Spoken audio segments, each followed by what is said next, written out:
Everyone, आज हम लोग सीखेंगे सिंपल स्पेस बनाना जब हम मल्टीपल कॉइन्स को टॉस करते हैं तब। जैसा कि हमने यहाँ पर एग्जांपल लिया है 3 कॉइन्स आर टॉस साइमल्टेनियसली और हमें सिंपल स्पेस बनाना है इसका। We have made this, but आगे हम भूल गए हैं कि आगे क्या अरेंजमेंट होगा। तो इसके लिए बेस्ट तरीका होता है, पहले कितने टोटल 8 हैं तो 8 का हाफ कितना होता है 4, तो 4h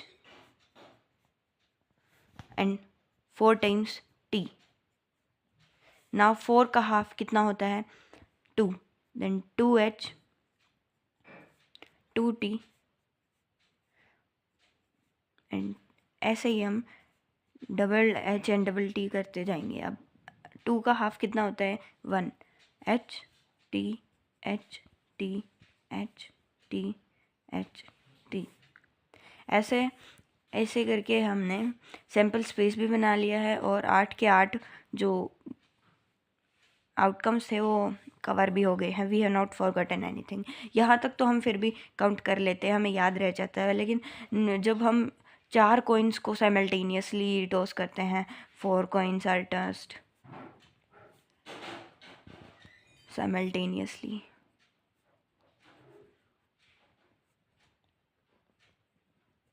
अब इसमें हमें दिक्कत आती है।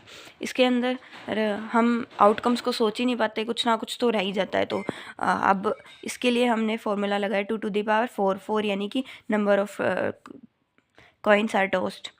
तो अब 2 की पावर 4 कितना होता है, इसको हम ऐसे लिखते हैं 2 की पावर 2, 2 की पावर 2 इंटू 2 की पावर 2, इसको हम ऐसे भी लिख सकते हैं, दैट इज़ इक्वल टू 16। अब हमें 16 ये सब बनाने हैं, सैम्पल स्पेस बनाना है। इसको बनाना बहुत ही मुश्किल होगा, हम कुछ ना कुछ तो भूल ही जाएंगे, रह ही जाएगा। तो इसके लिए हम अब यही ट्रिक को इस्तेमाल करेंगे। 16 का हाफ कितना होता है 8, अब हम 8 टाइम्स h लिखेंगे,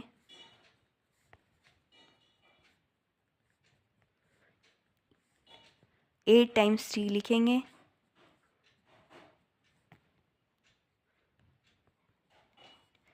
अब 8 का हाफ कितना होता है 4, अब 4 टाइम्स h लिखेंगे, 4 टाइम्स t लिखेंगे, अब फिर से h,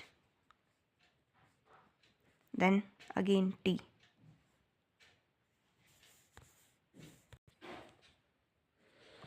अब 4 का हाफ कितना होता है 2, अब हम 2 से स्टार्ट करेंगे, h h t t h h t t h h t t h h t t। अब 2 का हाफ कितना होता है 1, तो h t h t h t h t h t h t h t h t। अब हम इनको count करेंगे तो टोटल 16 ही होंगे और एक भी रिपीटेड नहीं होगा और कोई भी छूटा नहीं होगा। 9, 10, 11, 12, 13, 14, 15 and 16। तो ऐसे करके हम सैम्पल स्पेस बनाना सीख गए हैं with a simple and easy trick. अब हम इससे ना ही तो सैम्पल स्पेस बनाना भूलेंगे और ना ही हम एग्ज़ाम्स में हमारे मार्क्स कट होंगे। Thank you everyone.